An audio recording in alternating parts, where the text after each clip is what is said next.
Yo, what is up mga pamangkin, Tito Tom here. So today, ngayong araw, yun, magsiset-up tayo ng terrarium. So yun nga kasi, meron tayong kaibigan si Carlo, which is si Aquatico PH.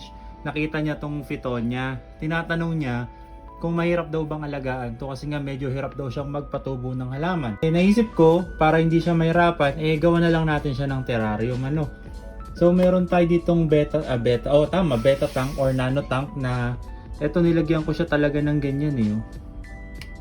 Ang purpose kasi nito as tank, dito yung aqua soil or pebbles, pwede mo siyang taniman ng halaman. So ito na lang ilalagay mo ng super thin layer ng buhangin. So ayun nga, nataon, saktong sakto meron tayo ditong Buddha. So matagal ko nang binili to kasi gusto kong gawa ng terrarium to. So saktong sakto naman, kapag ipinatong natin siya dito, okay na, di ba? So ngayon, nag-isip ako ng paraan. Ito pala, no, pag-usapan natin to. Makikita nyo tong rubber na to. Masyado lang siyang maliit, pero na-order ko to sa online. Ayan, anti-collision rubber. So 4mm yung width niya. So 1/8 yung glass. So dapat sa kanya yung mas manipis pa na salamin. Pero for the meantime, pwede na yan. Kasi ang purpose ko lang naman dyan, ito yung glass lid natin. So kapag ipinatong natin yan, may enclose natin yung glass. At the same time, hindi gagalaw yung glass lid natin. Yan. So yan ang purpose niya, para mataas yung humidity. Though may mga part na may butas, pero still maliit lang naman yung butas na yan. So hindi siya ganun ka laking tawag dito. Hindi siya ganun kalaki yung epekto niya para hindi mag-humid yung ano natin. So the plan is, so itong gilid guys, punuin natin to ng lava beads. So ito yung lava beads natin. Yan. So ito yung magiging false bottom natin. So puno yan, tapos pag ganun. Tapos meron tayo ditong mixture ng garden soil and coco peat. So pinagalo ko lang, nilagyan ko ng tubig, and then na-reach ko yung ganitong consistency na sure akong kakapit siya sa salamin. Tapos bukod dyan sa fitonia natin, maglalagay tayo ng mga ligaw na halaman. Hindi, joke lang. Hindi ko lang alam yung ID nito, pero sure ako nakikita nyo na tong mga halaman na to. Ito is Legionella, Club Spike Moss, according dun sa kaibigan natin na nag-ID nito.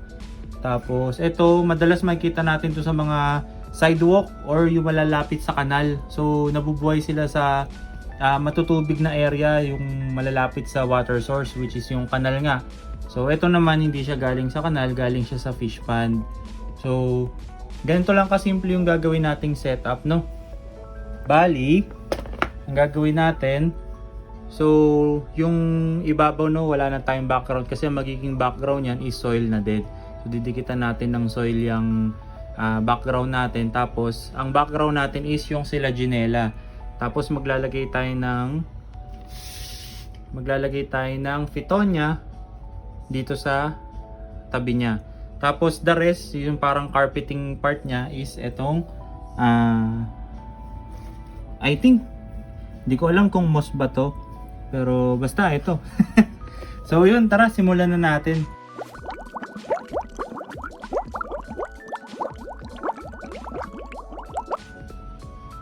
So nung sinabi ko nga guys, nagagawan ko na lang siya ng terrarium. So ang sabi niya sa akin, papakita ko sa inyo. So hindi niya daw inaakala sa buong buhay niya nagagawan na magkakaroon daw siya ng terrarium, no? So yun, syempre quiz, hindi ko rin naman nakalain nagagawan kita nito no? So So alisin muna natin si Buddha, tapos i-fill na natin siya ng lava beads. So dahan-dahan lang kasi manipis lang yung salamin natin.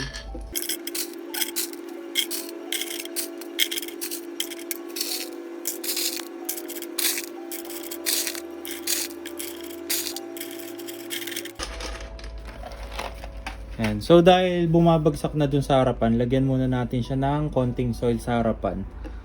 Ayan. Para di magkaroon ng landslide.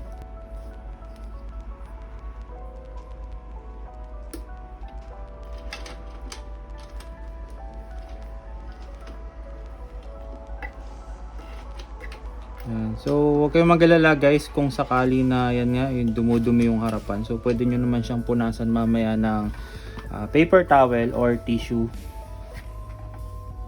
So, lagyan lang muna natin siya para ma-elevate natin yung mga false bottom natin.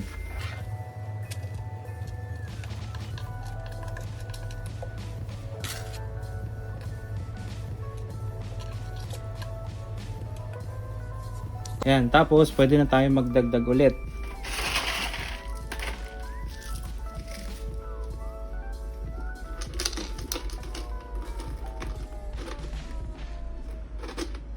Yan, konti na lang, tingin ko enough na to. Tapos papatungan pa naman natin siya ng soil. So, konti na lang sa gilid. Yan. All good sa tayo dyan. Tapos ngayon, punuin na natin siya ng soil dito sa buong ano niya, buong bottom niya. Tapos saka natin isunod yung background. Tapos pag nailagay na natin si Buddha, tatakpan natin si Buddha ng konting mga soil.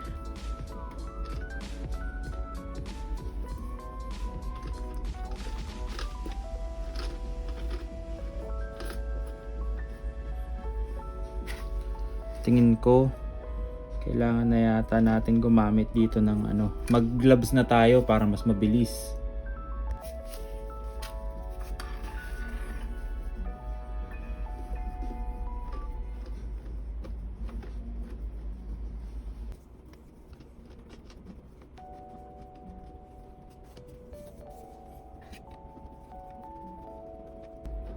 So dito guys sa bottom natin, sa bottom natin kakapalan natin para mas maganda yung pag-hold ng ugat kung sakali na maka-adjust na yung halaman natin. Maganda yung kapit niya. Yan, ito pa lang garden soil natin. Sinala ko pa siya so gumamit ako ng straightener para pinong-pino yung lupa natin at walang mga dumi-dumi.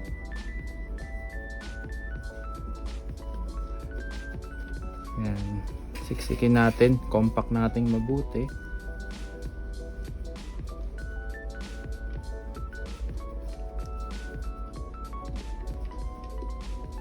Okay. So, tignan nyo guys, ayan na. Elevated na siya. So, this time, yung background naman yung lalagyan natin. So, medyo mabigat na siya, no? Pero okay lang yan.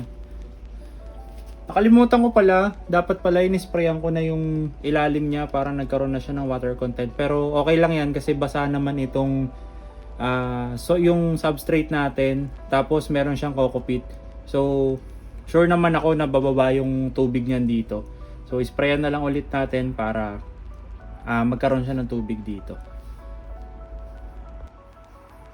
Okay, so try nating ilagay si Buddha.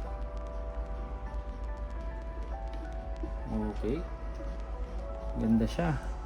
So, lagyan na lang natin ng konti pa dito sa part na to, sa ilalim niya para maganda yung kapit. Tapos, ang gagawin natin dyan, so syempre yung likuran niya magkakaroon ng soil. So, didikit na rin siya dun sa soil. So, maiwasan natin yung paggalaw ni Buddha. Pero, lagyan muna natin siya dito. Yan.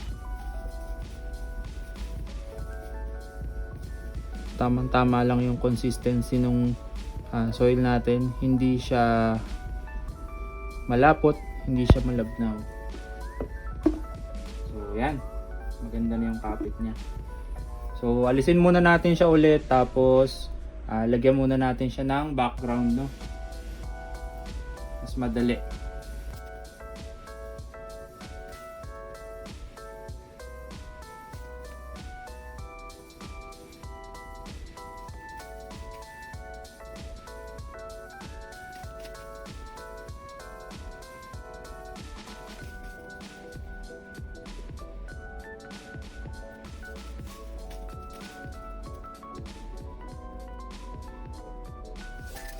Testing. So, yun. Successful ang paglalagay natin ng background soil. So, hindi na yan babagsak guys. Tapos, ispray pa natin yan para mas kumapit ng kaunti.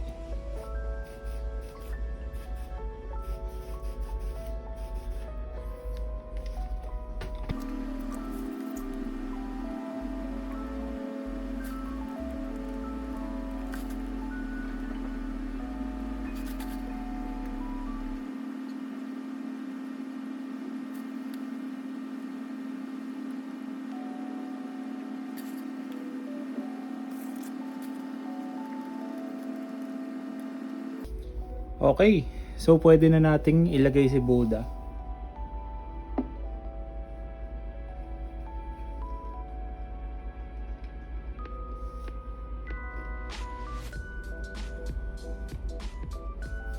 So para mas kumapit pa guys, sisiksikan pa natin siya ng soil sa likuran niya. Ayan, meron pa kasing gap sa likod. So gagamit na tayo ngayon nung ano natin, long spoon.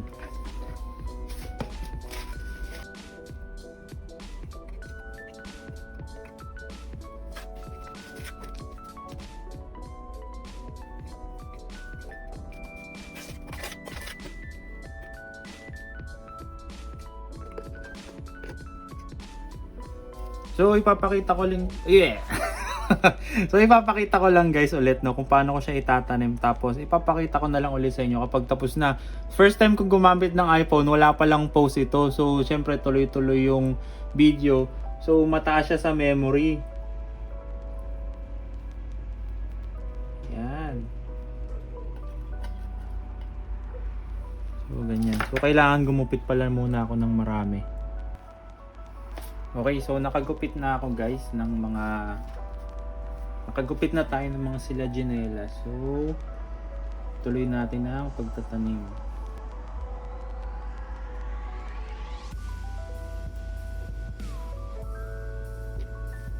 So yan yung sinasabi ko guys, na sa ilalim tayo magsisimula para papatungan natin ang papatungan yan. Mas madali.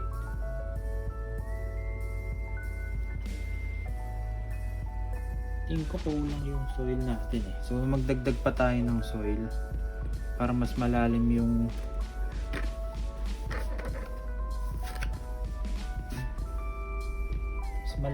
kakapitan ng ugat ng Selaginella.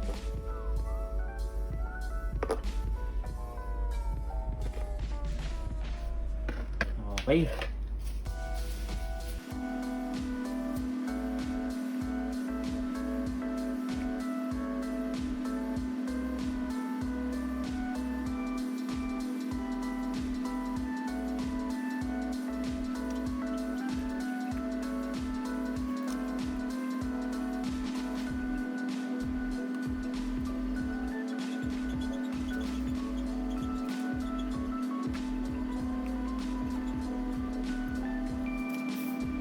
So yun guys, kung makikita nyo, ilapit natin.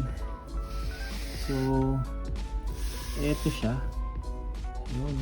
So pupunuin ko lang guys yung background niya, tapos ipapakita ko ulit sa inyo. So ayan. Ganda pala ng register ng ano no, camera ng iPhone. So ayan.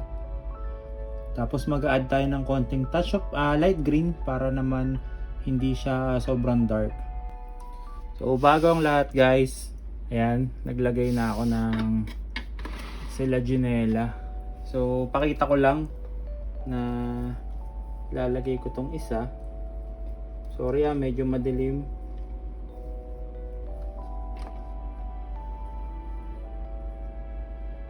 So ang kailangan ko lang gawin dyan ay takpan ng soil.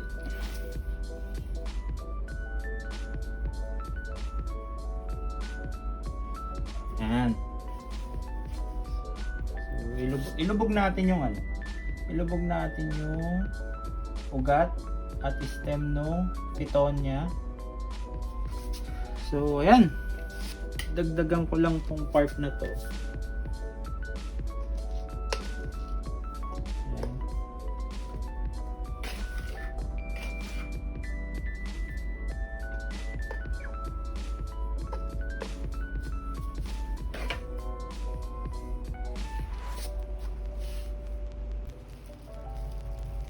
So ayun guys, ito na siya.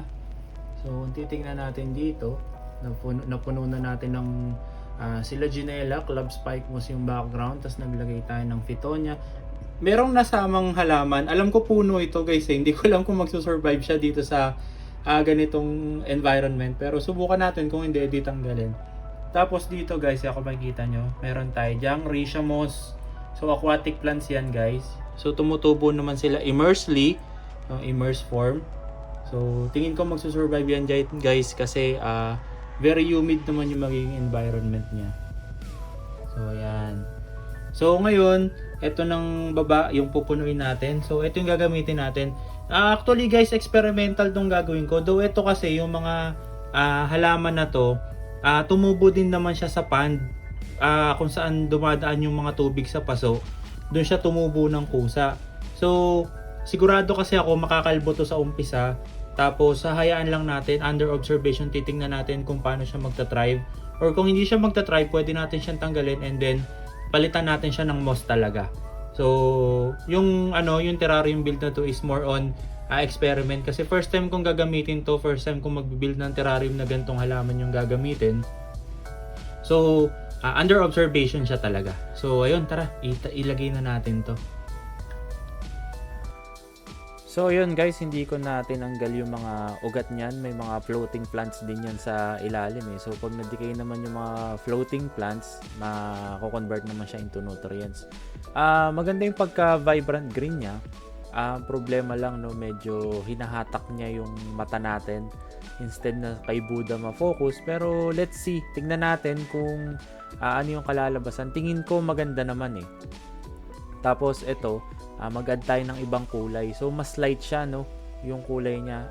Medyo pale ang kulay nitong isang halaman na idinagdag natin. Tapos inalis ko na rin yung isang halaman na yun kasi parang ma-OP siya eh. Maganda lang yung kulay niya pero mukhang hindi na siya kailangan. So ayan, mukhang maganda naman yung kalalabasan. So tingin ko guys, hindi natin kailangan ng iba pang variety ng halaman since napansin ko masyado na siyang marami. So kailangan natin siguro is touch of wood. Yan. So kailangan natin mag-incorporate ng mga brown brown elements or earth elements. So yan. So punasan muna natin sa salamin tapos maglagay tayo ng mga kahoy. Okay, umpisahan muna natin dito sa bandang ibaba niya. So, tignan natin kung babali. So, masyado malaki. So, pili tayo ng medyo maliit. Tapos, ito mas maganda siguro kung malalagyan natin to ng springtail. Kasi since mag-introduce tayo ng drift food, so, maghihikayat tayo ng molds or mag-aamag to, sigurado. Pero, okay lang yon, normal naman na mag-amag yan, pero maganda maglagay tayo ng springtails para kainin ng springtails yung mga amag. Ito parang maganda tong piece na to dito.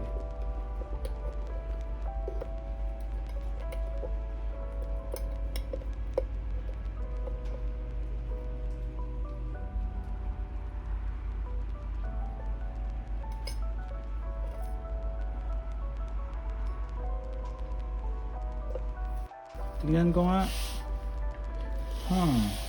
What do you think guys? Sige, subukan pa natin. Pwede naman nating alisin ulit. Pwede pa tayong maglagay ng ganitong klaseng kahoy. So alisin, iurong natin ng kaunti.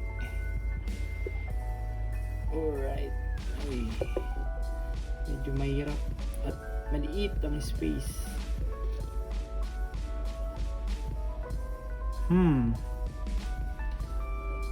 Masyado niyang kukunin yung masyado niya namang kinukuha yung atensyon ng mata natin kung yun yung gagamitin natin, kung ganun kalaki.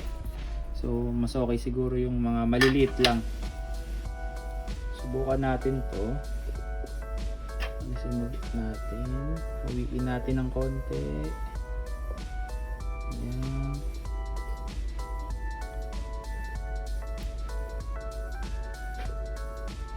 Ayan. Sumat natin ng konti yung mga dahon. Ayan o. Mukhang mas better nga ito. Hindi ako masyadong nagandahan guys dun sa mga drift food na nilagay natin. So nag-decide ako na alisin na lang siya tapos iwan na lang. So subukan naman nating mag-introduce ng bato para makita natin kung mas bagay ba siya.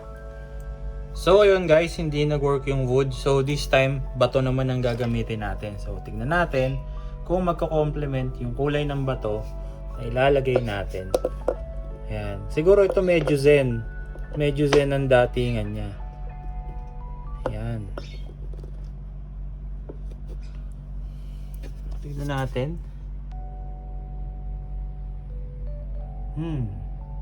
Medyo okay naman. Subukan pa natin. So, kung hindi ito, subukan natin maglagay ng round stone.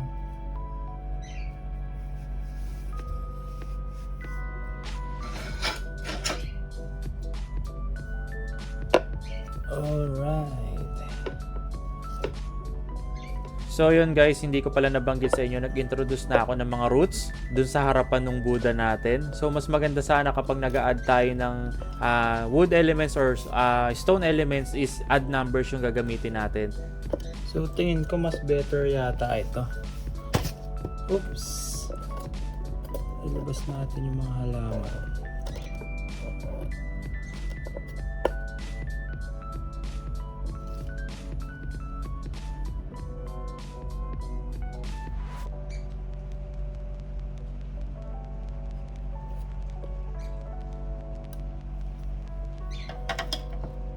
Tingin ko mas okay nga siya.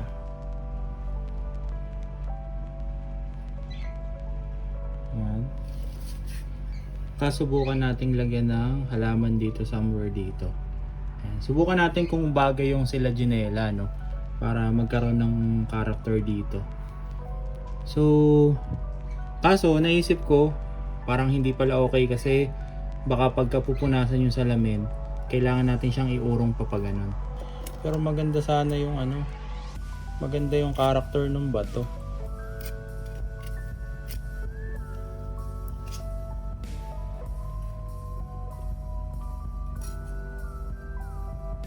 Pero subukan natin. Subok lang ng subok.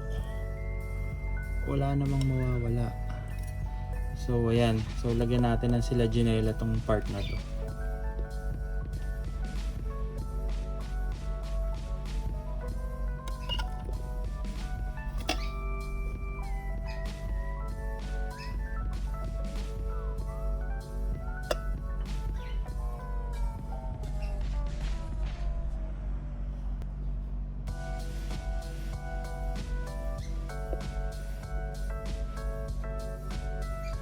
Nakaka-tempt talagang lagyan siya ng drip wood eh.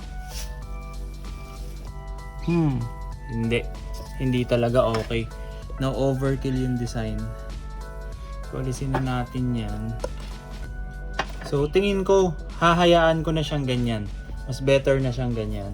So kailangan ko na lang mag-add ng sila ginela sa part na to. So tulad nga niyan, nakikita natin nagmo-moist na yung part na yan. So, punasan natin. At ayun, so wakas, natapos na rin natin. So, nailatag na natin ng maayos. So, ayan, eto na yung ating terrarium na merong Buddha. I think guys, hindi si Buddha to no? I think parang somewhere in Thailand siya no? So, sorry, correction no? Alam ko mukhang hindi nga si Buddha yan. So parang sa Thailand something yung deity na yan. So ayun nga mga pamangkin, maraming salamat sa panonood. At ayun, kung nagustuhan nyo yung terrarium build natin, paki-like and comment and subscribe naman sa channel natin ano. So ayun, maraming salamat. So once again, tingnan muna natin ulit yung build natin. So ayun, sa likod natin yung sila ginela or yung spike moss. Tapos meron tayong Phytonia or yung nerve plant. Tapos meron tayong Risha moss, yung mga aquatic plants. And then ito yung mga ligaw na damo na hindi natin alam ang ID no. So kung alam niyo pala yung ID niyan guys, paki-comment naman. Tapos kung alam niyo kung paano yung care sheet ng halaman na yan, so ayun, paki-comment niyo naman no. Ayan, so i-appreciate natin ngayon yan. Tapos ito pala guys yung ilaw natin. So 3 modes yan. Meron siyang parang RGB. Tapos ito yung ilaw na pinili natin is yung warm white. Tapos meron din siyang blue. So ipakita na rin natin. So So ayan, meron siyang blue. Meron siyang combination ng lahat, and then meron siyang warm white. So pinaka the best na kulay dito is warm white, no, para mag-complement dun sa mga kulay ng halaman natin. Ayan. So again mga pamangkin, maraming salamat sa pagsama at pagtutok dito sa maliit na project pero napakahabang video, no. So ayun, kung umabot ka sa video na to, maraming salamat at na-appreciate ko yung nilaan mong oras para panoorin tong video ko na to. At ayun, hanggang sa muling pagkikita mga pamangkin. So ayun, Tito Tom out.